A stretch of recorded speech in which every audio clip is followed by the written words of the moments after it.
Greetings, greetings, greetings, everybody, right here. Thank you for having me here. Nice to meet you. So, just a little bit warming up for tonight, okay? I'm gonna ask you just a tiny question. I would love to say, how many of you here in this room have heard of the name Peter Pan? Please raise your hands. Peter Pan? Oh, you right there. You over here? You here too? Thank you so much. Okay, so for those of you who haven't known of him yet, let me introduce you to him a little bit. So, Peter Pan is an imaginary creation of Walt Disney. He is known as the boy who never grows up, the boy who symbolizes the very notion of childhood. So, speaking of Walt Disney, there's one of his remarks that stays rent free inside my head for a really long time, which is that's the real problem with the world. Too many people grow up and then they forget. So, what exactly do people forget? And why is growing up, according to Walt Disney, a problem? Well, to answer those questions, I'm Kanlin, and I would like to take you guys on a marvelous journey to decode the meaning and the beauty of the inner child. So, first off, please activate your imagination a little bit. Please imagine yourself, you, having to be bogged down under tons of homework despite having spent all of your energy into your schoolwork, your extracurricular activities. That that is exhausting and tiring, right? But that is not at all foreign to most of us living in the modern days. People are working so hard, are struggling to achieve goals upon goals upon goals in order to meet the expectations of those around them.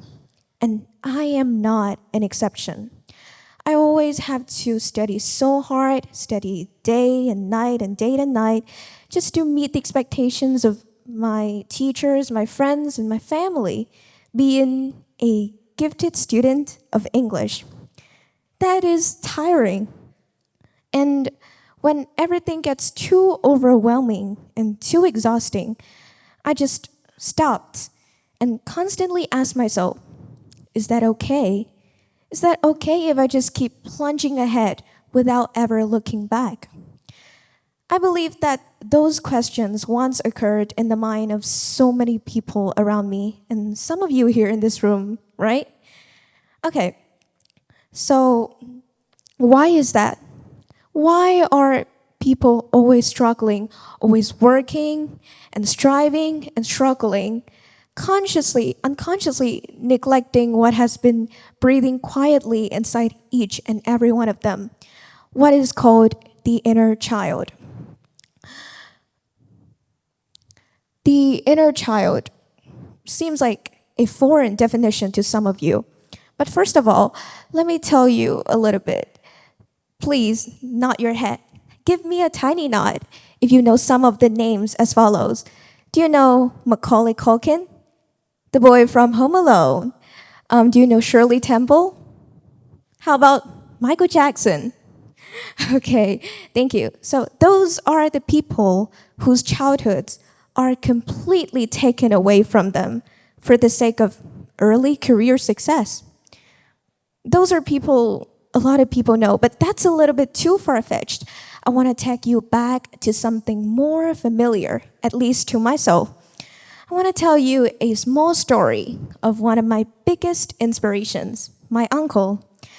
He was born a child gifted with a flair for music, and he loves playing musical instruments, especially the guitar and the piano. However, his passion had to take second seat to his struggle and hard work to earn money to support his middle income family as a young boy. And despite his contentment, or I would say he's satisfied with his life right now, there's something inside his heart that is unfulfilled. There's a a big void of unrealized dreams there. I believe so. So, why is that? What is that void? What is that blankness inside one's heart that most people often acknowledge? Well, that's a void of the lack of the inner child. People often talk a lot about childhood. People often talk about the past memories that stay inside their head of the bygone days that would never be back. And actually, this topic has also been hotly debated by a lot of scientists, psychologists, and even philosophers. One of them is Carl Jung. Carl Jung posited that the inner child is all the past hidden ages within a person's life journey, consisting of all the emotional layers and psychological nuances that partly make up the formation of identity. That explains why the inner child is so vulnerable to being wounded, to being scared. And thus, a lot of people seem to be worried, they are concerned, not knowing whether their childhoods, the inner souls are still intact or still safe. But to me personally, I do believe that there's one thing that is certain.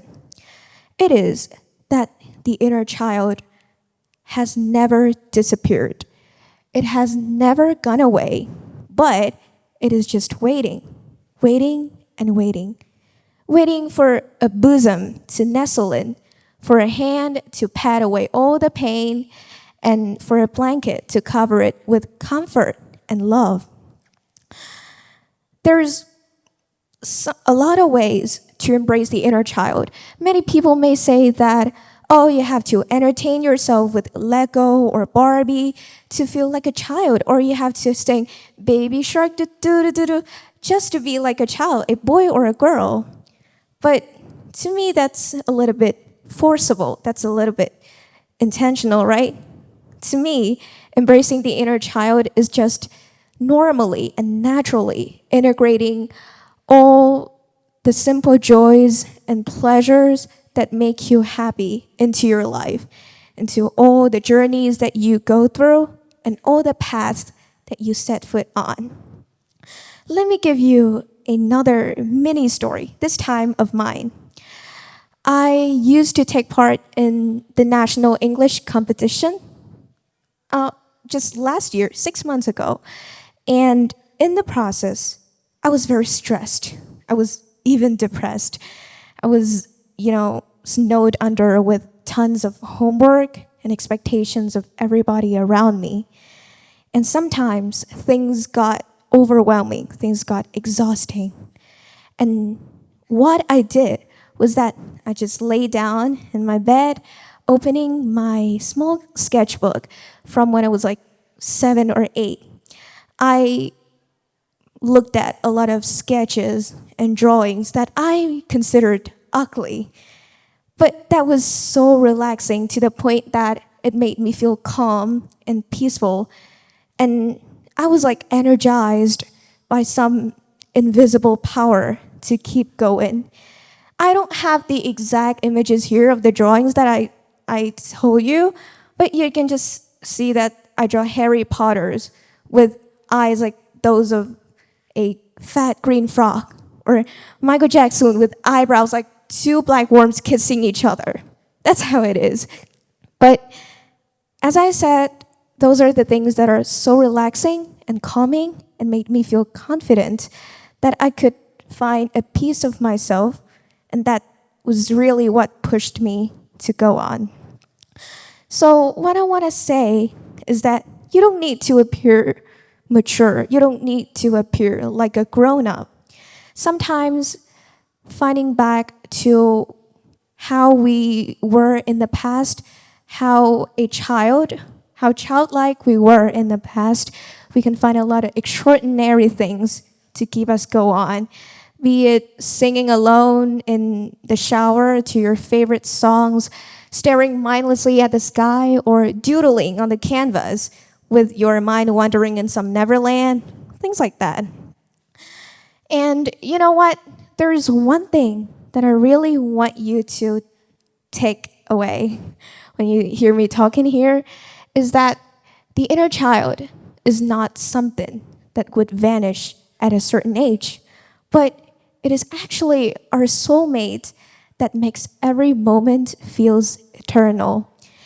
And I do believe that embracing the inner child does help us to go not faster, but more steadily and more confidently on the journey that we have been through. Thank you.